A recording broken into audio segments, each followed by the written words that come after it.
3절에서 5절 우리 다 같이 읽겠습니다. 다만 이뿐 아니라 우리가 환난 중에도 즐거워하나니 이는 환난은 인내를, 인내는 연단을, 연단은 소망을 이루는 줄 알미로다. 소망이 우리를 부끄럽게 하지 아니함은 우리에게 주신 성령으로 말미암아 하나님의 사랑이 우리 마음에 부은 바 됨이니. 아멘. 아멘. 고난의 유익에 대해서, 역경이 가져오는 세 가지 영적 유익에 대해서 오늘 말씀을 나누면서요, 토마스 아켄피스는 그 고난이 하나님이 우리를 다듬으시고 또 우리를 깨뜨리시는 그러한 영적 유익이 있기 때문에 그 고난을 잘못 해석해서는 안 된다. 그 고난을 잘 처리하면, 역경과 시험을 잘 처리하고 그것을 하나님의 방법대로 해결해 나가면 엄청난 유익이 있다. 또 그러면서도 예수 믿는 믿음의 사람들은 이 또한 하나님의 주권적인 역사 속에 있으니까, 하나님의 허용하시는 작정 속에 있으니까, 하나님의 계획 속에 있으니까 버릴 것이 없다는 겁니다. 당장은 괴로워요. 당장은 힘이 들고 당장은 도대체 이해가 안 되는 겁니다. 역경과 고난이. 왜냐하면 나름대로 열심히 기도하고 열심히 순종하고 열심히 주를 따라 걸어가거든요. 여기에서 오는 딜레마들을 어떤 시각으로 바라볼 것인가? 제 소원 붙었다. 왜 내가 이러한 일을 당해야 돼? 아니면은 내가 뭘 잘못했나? 이런 식으로 만약에 해석을 하게 된다면 답을 얻을 수가 없어요. 부정적인 답을 얻게 되겠죠. 더 미궁에 빠지게 된다. 그래서 성경을 통해서 올바른 해석을 하게 되면, 올바른 해석을 말씀을 통해서 내리기 시작하면 그때는 소망이 생겨요. 그래서 환난의 끝은 소망입니다. 연단받으면 소망이 막 불같이 일어나요. 이것을 우리가 생각하면서 하나님 말씀을 우리가 생각하고, 오늘 우리에게 주어진 모든 환경 안에서 역경은 변장된 축복이다. 고난은 고난으로 끝나지 않는다. 하나님이 손안에 허락하신 고난은 반드시 결과를 낸다는 거예요. 결과를. 그것을 우리가 생각하면서 오늘 인생을, 또 여러분의 삶을, 현재 여러분이 겪고 있는 모든 일들을 주의 말씀 앞에서 해석하시고 깨닫는 그러한 은혜가 있게 되시기를 바랍니다. 우리가 인생을 살아가면서 생각해 보면 역경을 좋아할 사람은 한 사람도 없습니다. 다 성공하기를 원하죠. 내 길이 평탄하기를 원하고 건강하기를 원하고 형통하기를 원하지. 고난 좋아할 사람이 어디 있습니까? 그래서 우리는 아침에 일어날 때마다 우리의 삶에 아무 문제가 없도록, 저도 주로 기도하는 것이 하나님, 급하고 어려운 소식이 들리지 않게 해달라고 기도하거든요. 급한 소식이 어떤 소식입니까? 누가 죽었습니다. 내 가족 중에 어떤 교통사고를 당했습니다. 이것이 성도들 안에 있지 않기를 위해서 하나님 보호해달라고 하는 그 보호의 기도를 합니다. 이것이 우리들의 본심입니다. 솔직한 마음입니다. 그러나 어느 날 갑자기 뜻하지 않은 질병이 찾아옵니다. 감당할 수 없는 돈 문제가 발생을 합니다. 또 가장 믿었던 사람들로부터 배신을 당하거나 친했던 사람들로부터 뒤통수를 맞는 그러한 일들을 우리가 겪게 되어지면 우리 마음이, 평안했던 우리 마음이 막 무너지기 시작해요. 조각나요. 여러분, 매 앞에서는 장사가 없단 말 들으셨죠? 고난 앞에서는 장사가 없어요. 우리 힘으로 견딜 수 있는 고난에 대해서는 사람들은 그걸 이겨내려 합니다. 힘으로, 자기 힘으로. 거기에 대해서는 기도가 발생을 하지는 않아요. 왜냐하면 이길 수 있으니까. 이것은 지나가면 되는 것이니까. 조금만 참으면 그냥 지나가는 과정으로 여겨버리기 때문에. 그런데 힘에 지나는 어려움을 하나님이 허락하셨을 때, 질병이 왔는데 가정의 어려움이 또 닥치는 겁니다. 분명히 하나의 고난과 역경이 왔는데 두 가지가 생겨요.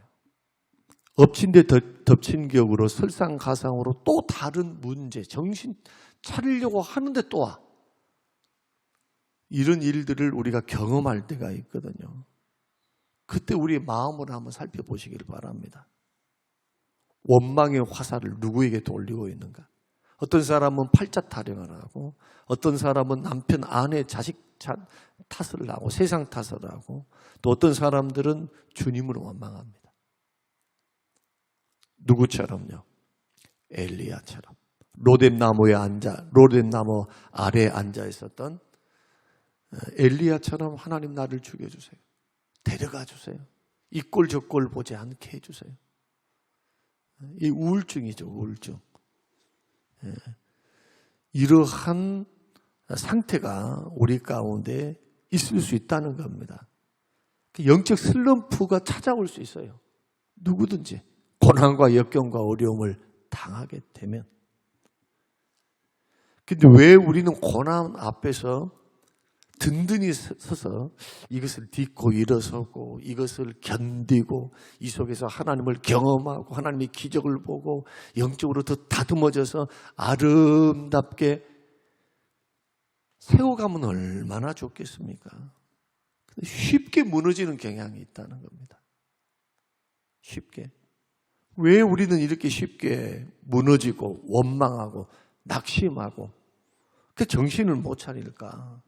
단순히 상황이 힘들어서일까? 그렇지 않다는 겁니다. 토마스 아켄피스는 더 깊은 영적인 원인이 있다는 겁니다.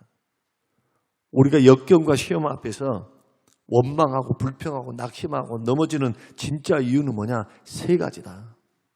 세 가지. 첫째는 영적인 기반을 잘못 두었다. 그 기반이 뭐냐? 이 세상이 영원한 집으로 착각한다는 겁니다. 이 세상을. 두 번째는 사람들의 평판, 사람들의 인정, 사람들에게 받는 인기를 우상처럼 그렇게 생각한다는 겁니다. 그 인기가 사라지면, 사람들이 평판을 사라지면, 사람들의 평판이 별로 안 좋게 평가를 하면, 사람이 나를 인정해 주지 않으면 무너지는 거예요. 그래서 관계 속에서 오는 고난에서 무너지는 거예요. 자기 존재감이 없다고 생각해버려. 그냥 나는 성림교회 왔는데 나는 알아주는 사람도 없고 나는 인정해 주지도 않고, 그리고 나름대로 사람들이 막 좋다고 그래야 되는데 들려오는 소리를 보면 막 판단하고 비판하고 좀 안 좋은 소리가 들리면 무너지는 거예요. 무너져. 쉽게. 세 번째는 내 힘으로 살 수 있다고 믿는 영적 교만입니다.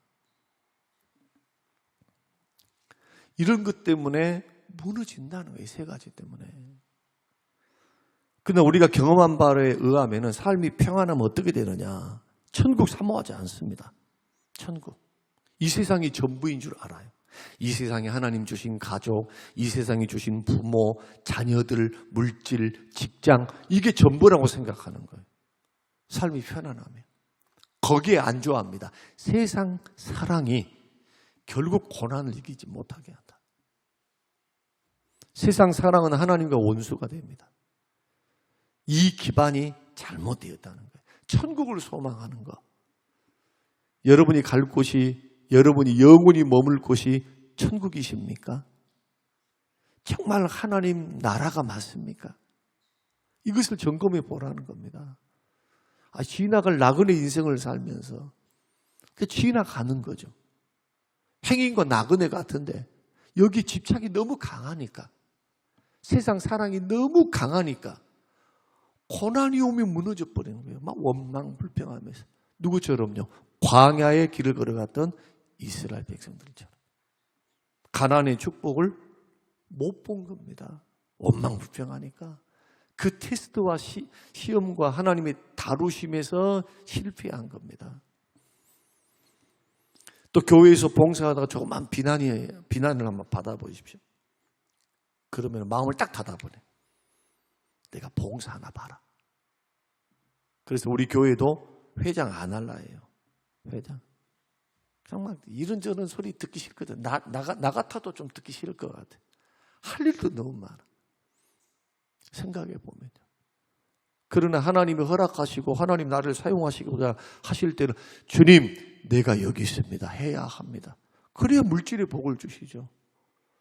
그래야 시간도 주시고 상급도 쌓고 다듬어지기도 하고, 야야 이제부터 너는 맨날 받기만 하냐. 다른 사람이 해주는 거 먹고만 살래. 너도 하나님이 주신 그 은혜를 생각하며 너도 헌신해라. 헌신. 꼭 물질로만 헌신입니까? 봉사하고 섬기고 드리고, 그래서 몸된 교회를 생각할 줄 아는 영적 거인이 돼야죠. 하나님의 사람으로 세워져 가야 되지 않겠습니까? 하나님 나를 쓰시고자 하는데, 또 내가 없다 하면 없으면 안 된다고 하시는데, 또 때가 됐는데 주님 힘 주십시오. 사람 붙여주십시오. 주님 도와주십시오. 사명 앞에서 물러서는 것이 아니죠. 사명 앞에서. 그것이 연단이고 테스트고 시험이라고 해도 무방해요. 그러나 사람의 평판, 인기, 알아주지 않는 것, 인정해주지 않는 것에 우리 어떻습니까? 무너져요. 무너져. 그것을 구하고 있으니까. 그러므로 고난이 진짜 이유는 뭐냐? 우리 안에 견고하게 자리 잡고 있는 세상을 사랑하는 것과 자기를 사랑하는 교만 때문에, 자아를 더 사랑하는 교만 때문에, 세상 중심이 자기 자신이. 그리고 내가 세상을 더 사랑해. 하나님보다, 하나님 나라보다. 그리고 기준점이 다 뭐냐 하면은 자기. 하나님의 말씀, 하나님이 기쁘신 뜻, 하나님이 기뻐하신 일이 뭘까? 주님이 원하심이 뭘까? 이것이 기준이 안 돼 있는 거예요. 그러니 고난과 역경이 오면 무너지죠. 해석을 못하니까. 자기가 힘들어 죽겠다는 거예요. 하나님의 마음은 생각 않고, 공동체를 생각하지는 않고, 공동체 속에서 자기를 발견하지 못하는 겁니다. 이래서 넘어진다는 겁니다. 이것은 해석입니다. 지금 토마스 아켄피스가 말씀했던 것들 가운데서 이것을 성경을 통해서 관조해보고 묵상해보고 해석해보니까 그렇더라는 거예요. 여러분 얼마나 일리가 있습니까? 바울조차도 그렇게 고백을 했습니다. 고린도후서 1장의 말씀 보면은 아시아에서는 내가 소망이 없었다. 살 소망이 다 끊어졌다. 죽게 되었다. 역경과 고난을 받았다. 여러 번 배가 파손해가지고 바닷속에서 나는 사느냐 죽느냐 그런 것도 경험을 했고, 도적과 배고픔과 그 다음에 또 원수들이 우리들을 돌로 쳐가지고 그렇게 매를 맞고 그 살 소망이 끊어질 정도로 복음을 증거하고 주님을 위해서 살다가 고난을 당했다는 거예요. 극심한 고통과 역경을 통과했다는 겁니다. 자기의 인생을 고린도 성도들에게 그렇게 말하는 겁니다. 나 편하게 산 사람 아니다. 그리스도의 흔적을 내 몸에 가지고 있다. 하나님이 그렇게 혹독하게 나에게 고난과 역경을 그렇게 허락하시더라. 절망적인 분석을 내놨습니다. 고난당하고 있는 성도들에게, 목사가 성도들에게 하는 말과 똑같아요. 지금 여기에서 우리가 생각해 보고자 할 것이 있습니다. 바울도 이 부분을 고린도후서 1장에서 하나님은 위로의 하나님이다, 위로의 하나님이다 하면서 이 말을 하거든요. 아시아에서 당한 고난을 너희들이 모르기를 원치 않는다.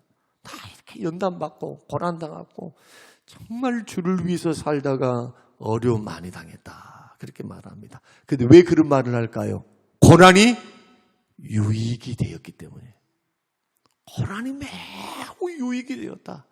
그 말을 고린도후서 1장에서 하고 있는 겁니다. 고난이 하나님의 저주였습니다. 역경이 버림받아 나를 버리시는 하나님의 그런 무서운 징계였습니다. 하나님 나를 미워하신 것 같아요.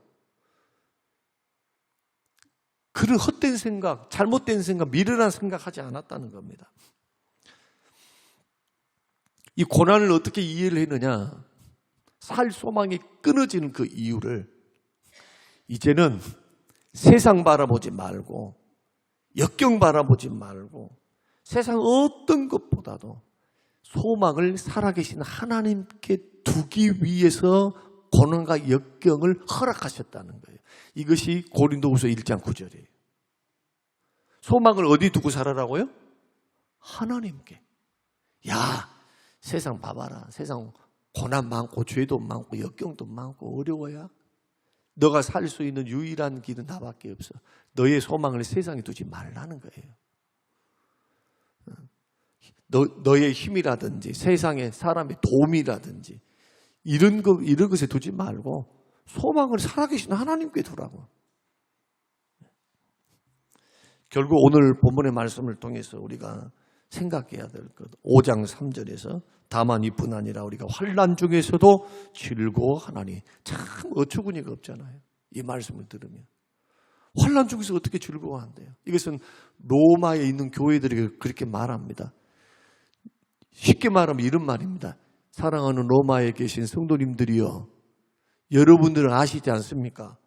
환난 중에서 우리가 그랬으니까 이것은 바울만 그런다는 것입니까? 아니면은 이 말씀을 편지를 듣고 지금 읽고 있는 로마에 있는 성도들도 그렇다는 겁니까? 성도들도 안다는 거예요. 왜냐하면 바울이 살았던 시기는 고난의 시기입니다. 핍박의 시기입니다. 자유롭게 예수 믿는다는 게 너무 어려운 시기예요. 근데 즐거워한대요. 이 대목에서 우리가 조금 생각해 봐야 돼요. 왜 즐거워했을까 그들이? 왜요? 왜 환난과 역경이, 관계 속에서 역경이, 물질 속에서, 질병 속에서 역경과 고난이, 자식과의 관계 속에서 고난과 어려움이, 직장 속에서 고난과 어려움이, 사람과 관계 속에서 고난과 어려움이 있음에도 불구하고 왜 즐거워합니까?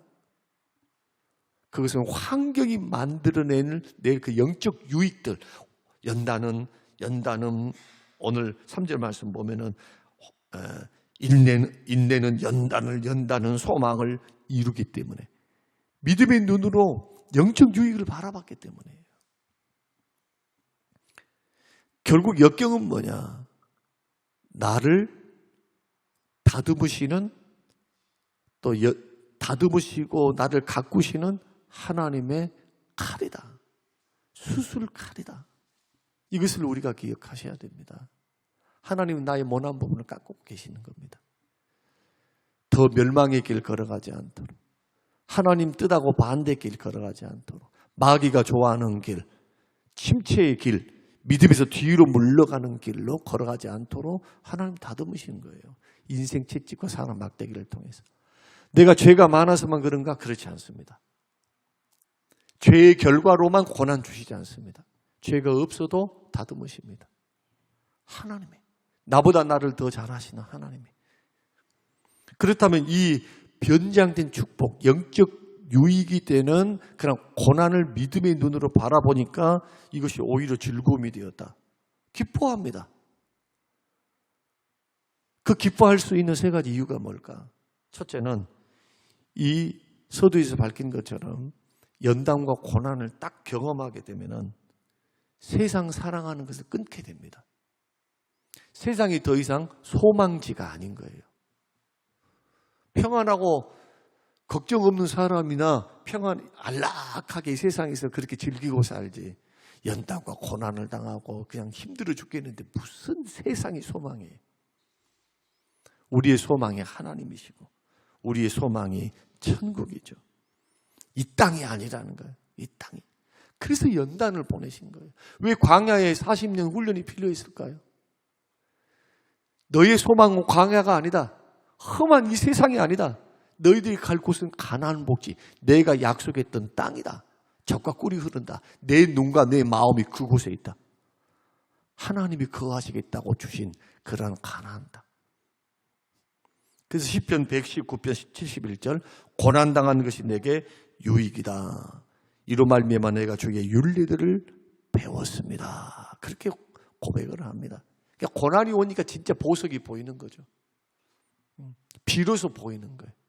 세상 평안하고 안락하고 아무런 문제가 없을 때는 하나님보다도 세상 즐거움, 세상 편리함, 유익에 딱 안주하고 살아버리는데 역경과 고난을 마주하면 그런 정신이 없어요. 하나님을 더 바라고 천국 소망은 천국. 첫 번째, 세상 사랑은 끊게 한다. 두 번째는 사람을 바라봤던 내가 하나님만 바라보게 만들어요. 세상 사람들이 뭐라고 말하든 평판이 어떻든 인기가 어떻든 알아주든 알아주지 않든 그것이 더 이상 나를 괴롭히는 도구가 될 수가 없어요. 고난당하면. 욥이 고난을 당할 때 생각해 보십시오. 초창기 때는 어떻게 합니까? 친구들이 와서 한마디씩 거드는 말이 더 속상해. 죄 때문에 그러니까 잔말 말고 너 그 회개해. 그 말이잖아요. 아니땐 굴뚝에 연기 날까? 죄가 없는데 하나님이 심판 안 했을까? 하나님이 그냥 아무 이유 없이 너를 그렇게 만든다고? 자식들 10명을 한꺼번에 죽게 만들고 재산을 다 약탈당하게 만들고 온몸에 질병이 들고 아내는 욕하고 도망가 버리고 하나님 욕하고 죽어버려라 그렇게 말하면서 자기는 도망가 버려요. 잿더미에 앉아서 슬피 울면서 고통당하는 그 밤을 새면서 밤낮으로 고통 가운데 있는 그에게 말입니다. 네 죄 때문이야. 아니 땐 굴뚝에 연기나겠어. 이것이 세 친구들이 했던 말이잖아요. 근데 41장, 42장에 가면은 하나님 만납니다. 하나님이 찾아오십니다. 욥에게 대화를 하십니다. 말을 걸어오십니다. 그 순간 깨닫습니다. 아, 모든 여건과 고난을 쥐고 계신 분이 하나님이시구나. 이것을 움직이시는 분이 하나님이시구나. 저 사람이 왔다고요? 저 사람 때문이다고요? 우리 자기의 친구 3명이 찾아오는데 그 사람 때문이다고요? 하나님이 그 사람들을 허용하신 것이었다. 테스트해 보시기 위해서. 그 사람을 원망하거나 그 사람을 미워하지 않습니다. 이제 용서해 주십니다. 하나님 뭐라고 말씀하냐 하면 내가 너를 위해서 저 3명의 친구를 심판하기를 원하느냐 그래요. 내가 심판하리라 말씀합니다. 그때 뭐라고 말씀하시느냐. 그때 욥이 그래서는 안 된다고 말을 하죠.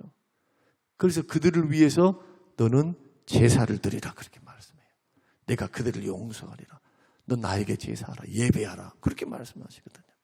오늘 좀 마지막 3번째만 잠깐 말씀드리고 이제 시간이 갔으니까 기도하려고 합니다. 3번째는 뭐냐? 나의 무능을 깨닫고 절대적으로 하나님만 의지하게 만드는 겁니다. 사방이 다 막히면 하나님밖에 없어요. 하나님밖에. 고린도후서 1장 9절. 아시아에서 우리가 살 소망까지 끊어지고 이제 그 고통과 역경 가운데 있을 때 그 원인을 뭐라고 해석하느냐? 바울은 우리로 자기를 의지하지 말고 오직 죽은 자를 다시 살리시는 하나님만 의지하게 하심이라. 자, 자기를 의지하지 말고 오직 죽은 자를 다시 살리시는, 죽은 자를 다시 살리시는, 회복시키시는, 영생을 주시는, 구원을 주시는 전능하신 하나님만 의지하라. 하나님만. 결국 우리는 고난과 역경이 올 때 우리의 생각은 여기 딱 고정되어 있어야 돼요. 역경과 고난은 우리를 단련하시는 하나님의 선하신 계획이 있다라는 것을 믿으셔야 돼요. 그리고 이 3가지를 우리가 생각하며 걸어갈 수만 있다면 여러분 오늘 하루도 모든 사건들을, 환경들을 믿음으로 반응하십시오. 믿음으로. 그리고 이 역경에 대한 해석을 잘 내렸다면 일단 먼저 감사하십시오. 감사로 마무리를 딱 지어야 돼. 환경과 사람을 통해 탓하는 순간, 하나님을 향하여 탓하는 순간 시험이 든 겁니다. 시험이 든 겁니다. 그것은 그 속에 계속 들어가면 깊이 빠집니다. 자기 힘으로 도저히 못 나와요, 그때는. 그러나 생각에서부터 초장에 분별하고 해석했다면 예수 이름으로 물리쳐야 돼요. 부정적인 생각들. 오판을 물리쳐야 합니다. 이래야 건강해져요. 기적의 하나님 만납니다. 믿음이 든든해져요. 이제 사람 탓하기 없이 누가 알아줬네 안 알아줬네 그러지 마세요. 그럴 필요 하나도 없어요. 하나님만 바라보고 하나님만 의지해야 돼요. 힘들지만 그렇게 한번 걸어가 보세요. 사람 아무것도 아니에요. 조속으로 변해. 좋을 때는 그렇게 좋다가도 한번 조금이라도 자존심 상해봐요. 언제 그러냐. 얼굴 낯빛을 바꾸는 것이 사람이에요. 그런 사람들을 말을 들으려고요. 그런 사람들이 좋다고 막 내 속에 있는 걸 모든 걸 다 줘버려요. 막 의지하고 살아요. 신뢰하고 살아요. 실망 클 겁니다. 사람은 의지의 대상이 절대 될 수가 없어요. 이것을 우리가 기억하면서 오늘 역경에 대해서, 고난 유익에 대해서 묵상하는 저와 여러분이 되시기를 주의 이름으로 축복합니다.